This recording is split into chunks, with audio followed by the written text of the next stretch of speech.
ማለዳ የመጣ ስታነቃኝ።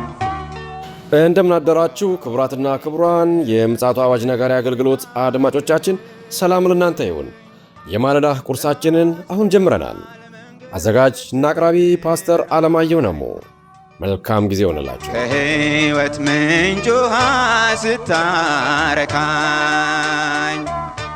ሰላም ጤና ይስጥልን፣ እንደምን አደራችሁ። ይህ በምፅዓቱ አዋጅ ነጋሪ አገልግሎት እየተዘጋጀ የሚቀርብላችሁ የማለዳ ቁርስ ፕሮግራማችን ነው። ወደ ዛሬው የማለዳ ቁርስ ፕሮግራም ከማለፋችን በፊት ይህንን ማለዳ የሰጠንን እግዚአብሔር አምላካችንንና አባታችንን አብረን አመስግነን ወደ ዛሬው የማለዳ ቁርስ እናልፋለን። የዘላለም አምላክ እግዚአብሔር ሆይ ስለ ምሕረትህ፣ ስለ ቸርነትህ፣ ስለ በጎነትህ፣ ስለ መልካምነትህና ስለ ታላቅነትህ ሁሉ ክብር ምስጋና ከዘላለም እስከ ዘላለም ለታላቁ ስም ይሁን። በነገር ሁሉ ስለረዳን፣ ስላገዝከን፣ ስለደገፍከን፣ አቅምና ጉልበት ስለሆንከን፣ ብርታት ስለሆንከን በኢየሱስ ስም እናመሰግናለን። በዚህ ክፉ ዘመን ውስጥ እግዚአብሔር ሆይ በመጨረሻው ዘመን ላይ ሆነን ያንተ ጸጋና ቸርነት ምሕረት ከኛ ጋር ስለሆነ ክብር ምስጋና እንሰጣለን። አንተ ታላቅ ኃያል ብርቱ አምላክ ነህ። ስለ ሁሉ ነገር እናመሰግናለን። እግዚአብሔር ሆይ እጅህ ስለረዳችን፣ ስለደገፍከን፣ አቅምና ጉልበት ኃይል ስለሆንከን፣ በጸጋ ሕይወታችንን ስላደስከው፣ በመንፈስህ እግዚአብሔር ሆይ ስለረዳህን፣ ስላገዝከን እናመሰግንሃለን። በዚህ ማለዳ ደግሞ ቃልህን የሚሰሙትን ሁሉ ትባርካቸው ዘንድ ሕይወታቸውን፣ ኑሯቸውን፣ አገልግሎታቸውን፣ ሥራቸውን፣ ትምህርታቸውን ቢሆን ትዳራቸውን፣ ልጆቻቸውን ሁሉ ትባርክ ዘንድ በኢየሱስ ክርስቶስ ስም እጠይቅሃለሁ። ለሕዝብህ የምትራራ የምታስብ፣ ስለ ልጆች ግድ የሚልህ አንተ ብቻ ነህና በዚህ ዘመን ደግሞ ሕዝብህን ትጠብቀው ዘንድ፣ በመንገዳቸው ትቀድም ዘንድ፣ መልካምነትን በሕይወታቸው ላይ ታደርግ ዘንድ፣ ቸርነትና ምሕረትህን ትገልጥላቸው ዘንድ በኢየሱስ ስም እጠይቅሃለሁ። እግዚአብሔር ሆይ አንተ ታላቅ አምላክ ነህ፣ እናመሰግንሃለን። የታመሙት በቁስል ይፈወሱ፣ ፍጹም የሆነ ፈውስ ያገኛቸው። ያዘኑ ባንተ ይጽናኑ። እግዚአብሔር የዘላለም አምላክ የደስታ ዘይት በውስጣቸው ይፍሰስ። መልካምነትህን በእነሱ ላይ እንድታደርግ በክርስቶስ ኢየሱስ ስም እጠይቅሃለሁ።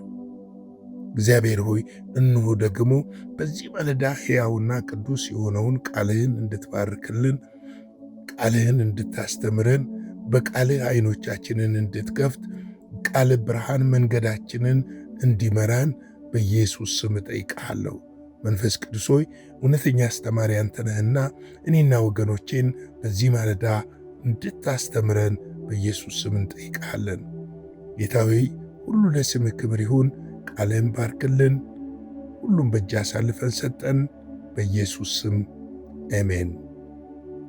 እንግዲህ እየተመለከትን ያለነው የኤፌሶን መጽሐፍ ምዕራፍ 4 ነው። በትናንትና 2 ቁጥር 20 እና 21ን ተመልክተናል። እናንተ ግን ክርስቶስን እንደዚህ አልተማራችሁትም ብሎን ነው የነገረን ጳውሎስ።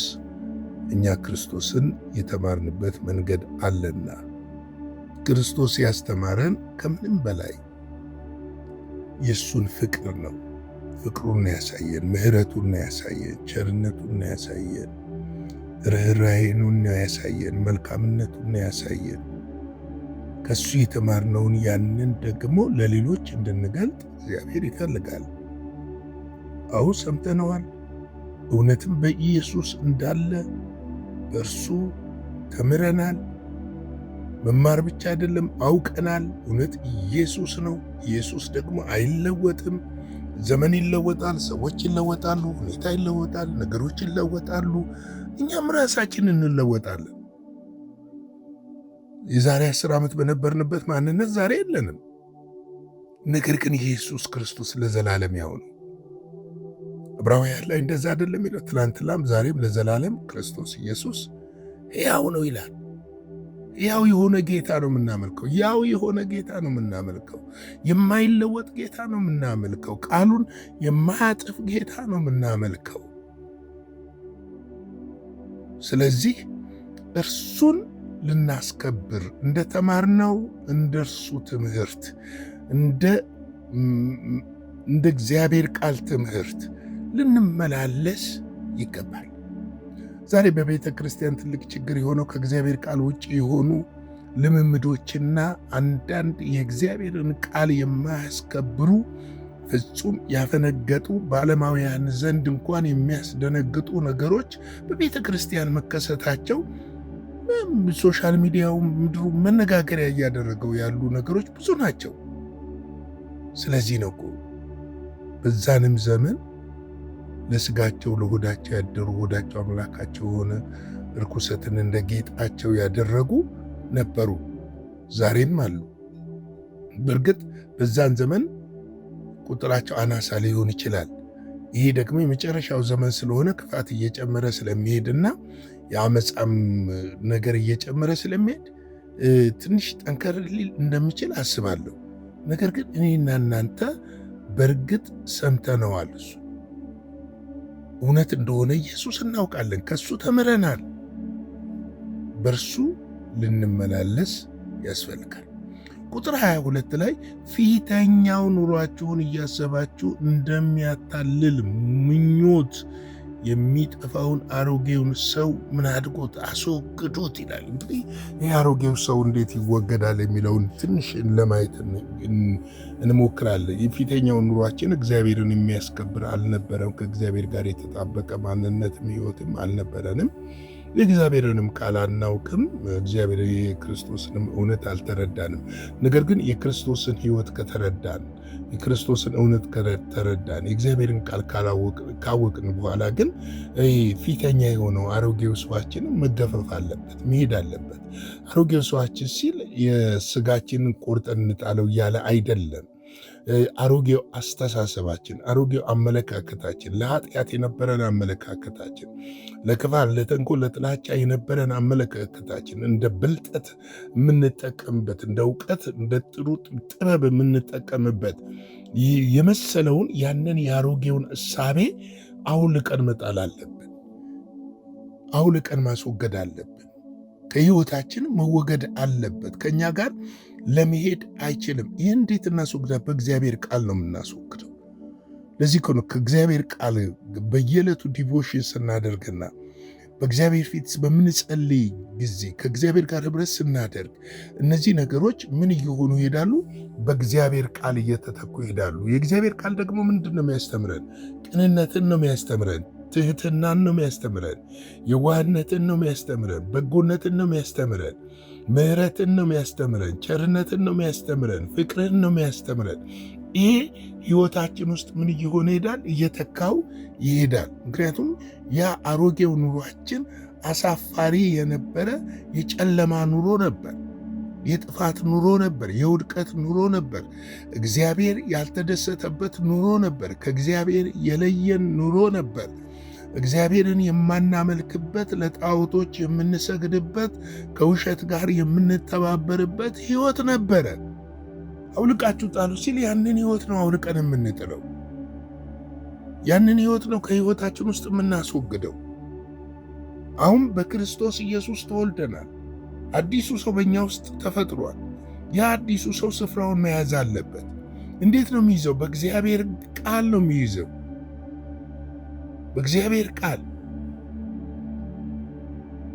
ያ በእግዚአብሔር ቃል በሕይወታችን ውስጥ የእግዚአብሔር ቃል እያደገና እየጨመረ በሚመጣበት ሰዓት ይህንን አሮጌውን እሳቤ፣ አስተሳሰብ፣ አመለካከት፣ ከአሮጌው ልምምድ ከኛ ሕይወት ላይ እየወደቀ ይሄዳል።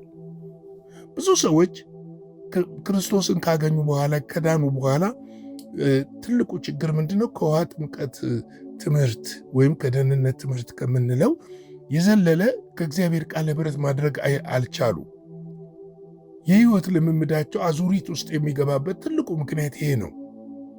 ምክንያቱም ቃሉ ነው የሚያድሰን፣ ቃሉ ነው የሚለውጠን፣ ቃሉ ነው አሮጌውን ነገር የሚያስጥለን። ቃሉ መንፈስ ነው። መጽሐፍ ቅዱስ ሲናገር በዮሐንስ ወንጌል ምዕራፍ 6 ቁጥር 63 ጀምሮ ሄደን መመልከት እንችላለን። እኔ የነገርኳችሁ ቃል መንፈስም ሕይወትም ነው የሚለው። ሕይወትን የሚለውጥ ያ ቃል ነው፣ ሕይወትም ነው። እግዚአብሔር ለምሳሌ ዘፍጥረት 1 ላይ ሄደን ስንመለከት ሲፈጥር በቃሉ ነው የፈጠረው። ያ ቃል ምንን አደረገ? መሬት ሁን፣ ሰማይ ሁን፣ ምድር ታብቅል ሲል እነዚህ ነገሮች የተናገራቸው ወርዶች ናቸው የሰሩት። ዛሬም እነዛ ቃል በሕይወታችን ውስጥ ይሰራሉ። አሮጌውን ነገር ለማስወገድ፣ አሮጌውን ነገር ለማውጣት፣ አሮጌውን ነገር ከኛ ሕይወት ውልቅ አድርጎ ለመጣል የሚረዳን እግዚአብሔር ቃል ነው። ዛሬ ብዙ ሰዎች እኔ አልፈርድም፣ ምክንያቱም ካለባቸው ጫና፣ ተጽዕኖ፣ ችግር የተነሳ የእግዚአብሔርን ቃል ሳይሆን ትንቢትን ነው የሚፈልጉት፣ መገለጦችን ነው የሚፈልጉት። መገለጥ መፈለግ፣ ትንቢት መፈለግ ክፋት አለው ማለት አይደለም። ነገር ግን መመርመር የሚያስችለን የእግዚአብሔር ቃል ዕውቀት በሕይወታችን ውስጥ ሊኖር ይገባል። ያንን ልንፈትሽበት የምንችልበት የእግዚአብሔር ቃል በሕይወታችን ሊኖር ይገባል። ካልሆነ አጋንንትም የሚነግረንን ትንቢት ይዘን እውነት ነው ብለን ወደ ጨለማ ልንመለስ፣ ከበፊቱ ኑሯችን ወደ ከፋ ሕይወት ውስጥ ልንመለስ እንችላለን። ስለዚህ የምንመረምረው ደግሞ የግል የሆነ ከእግዚአብሔር ጋር ከጌታ ጋር የግል የሆነ ኅብረት ሲኖረን ነው።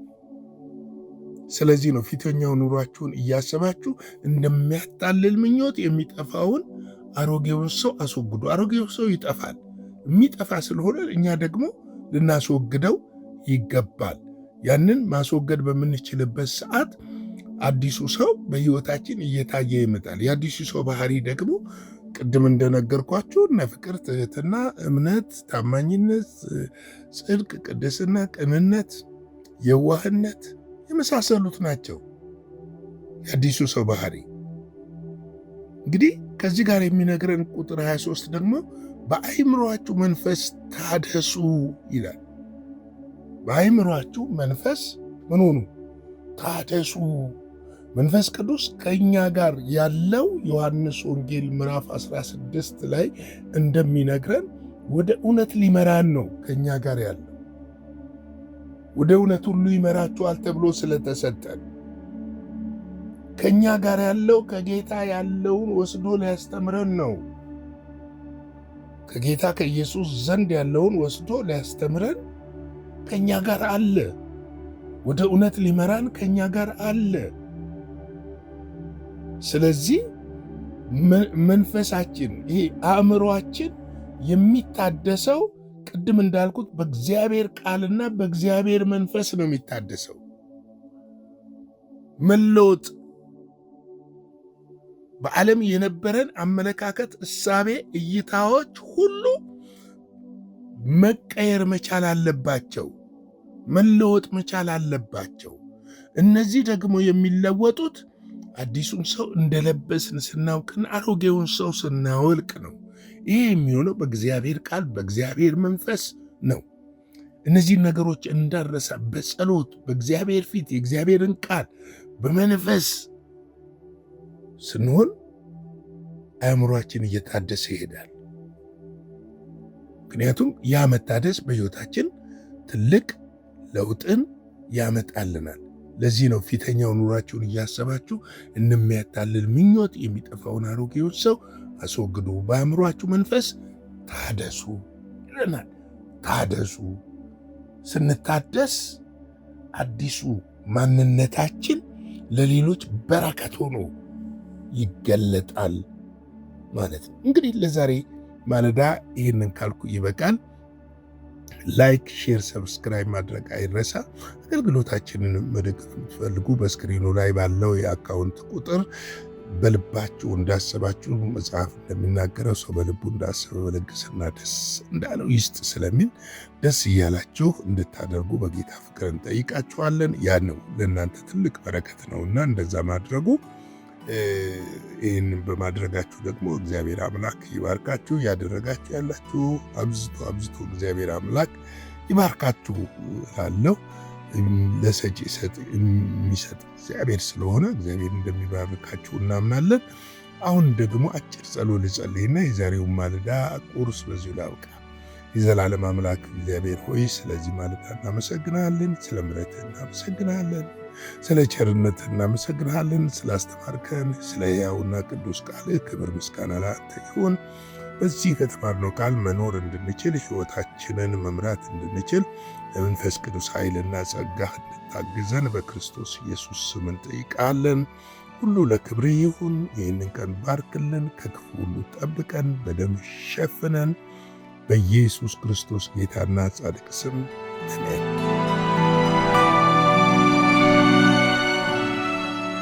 በነበረን የመልእክት ክፍለ ጊዜ እንደተባረካችሁ ተስፋ እናደርጋለን። በነገው ማለዳ በሌላ ዝግጅት እንገናኛለን። መልካም ቀን።